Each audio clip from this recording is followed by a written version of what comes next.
Hey everybody. I just wanted to relay a story to you, something that happened to me while I was working um, in an assembly plant. Essentially, it was a recycling plant, actually. And I'm a recovering addict, and this is sort of out of left field and has to do with same sex attraction and addiction and freedom from those things. And what I'm going to relate to you actually happened just as I'm describing it to you, and it was totally unexpected.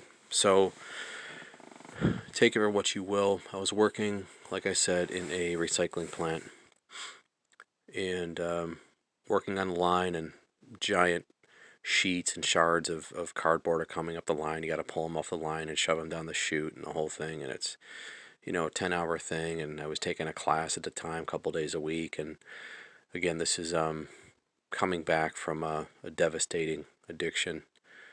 I'd been clean for maybe 4 years, 3 years, something like that at the time.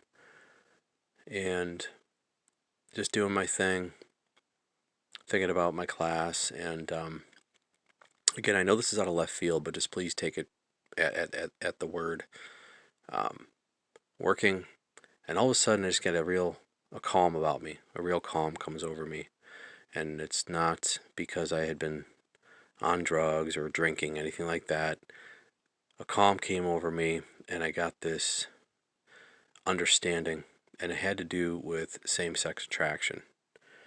And 1/17th, literally the fraction 1 over 17, came to my mind, and it said something like people with same-sex attraction um, have somewhat of an identity issue. Now let me say this: there are some people who have addiction issues. They have an addiction to alcohol. Some people it's not that, it's drugs. Some people it's neither. It's sex. Some people it's none of those three.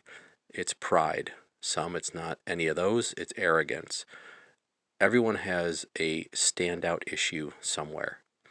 So I'm not putting on a pedestal um, or being condescending towards any type of issue any human has, right? Because we all have something, at least one thing. So in this case, it was same-sex attraction. Um, and the idea said 1/17th, meaning that sexual attraction for every person is only 1/17th of the personality, right? You've got your friends, you've got your work, you've got your aspirations, you've got your history, the things you've done in the past. You've got the music you like, if you're an artist, if you paint, if you produce music, if you this, that, and the other. There's a lot of things that make up your personality is the point, right? And only one of which is sexual attraction. So 1 out of 17 parts makes up who you are, right, as a person. And the next thought was that 1 does not equal 1/17th. So 1 over 1, or 1, does not equal 1/17th. And in saying that, what I mean is, or what it was trying to tell me is, your your sexual attraction or your sexual orientation is not your identity. So 1/17th, meaning your sexual attraction, which is 1/17th of who you are. And again, this is just what came to me randomly on the line. That one part of 17 is not your entire identity. 1/17th does not equal 1 or 1 over 1. So that's essentially it. But the calm and the sense of clarity that came over me when that went through my head was really something. It was really something. And I have a cousin who um, was for some time struggling with that, and he has actually gone off the deep end, at least for now, and I hope he comes back. He did mention that he recently has accepted or may start to accept that there is such a thing as spirituality, that spirituality is a part of reality. But he's in a lot of trouble. So if this hits home for anybody, this I hope it helps somebody, or if you know somebody, see if it makes any sense to them. So 1 does not equal 1/17th, and I am an addict, and had 4.5 years clean. I relapsed. I got clean again, and I will tell you in my experience, right? Not from dogma, not because I was told, not because we went to church every Sunday, but from my experience, there is a higher power. There is a higher power. And I've had miraculous experiences with that higher power. I really have. And the thing is, at some point, some people are going to realize it doesn't even take another person in the room with you to experience this higher power, to let this higher power into your life.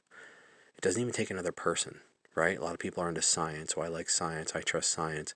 I want to see it, prove it to me, show it to me, in front of my face before I'll accept it, because that makes sense, right? That's logical. Reproducible and repeatable results, something I want to see first, and then I'll believe. And I admit to you that this thing that some people call faith or belief or whatever is the other way around. You believe first. You speak out loud with your mouth first and ask that higher power, whatever that may be in the universe, to come to you, to show you that you accept it. Confess that with your mouth, and it will come. And I have found it to be a certain God. And I'm not going to ruin your journey. I don't want to ruin it, because I know how the world can set up people's minds against one certain God. So I want to let you find it on your own. But if you ask him to come, he will come. You don't need another person in the room. You really don't. It says, draw close to me and I will draw close to you. So again, the point of this video was that 1/17 does not equal 1. You, my friend, are more than just your sexual orientation. And I mean to say that I believe it is no more complex an issue for that higher power in the universe to sort out and sort through than is my own crippling addiction. Just trust me on that. One of the top 3 killers, right? So I do hope this helps you. I know it was kind of maybe a circular discussion, but that really happened. Those things are really from my experience, and maybe you can get this to someone who might listen.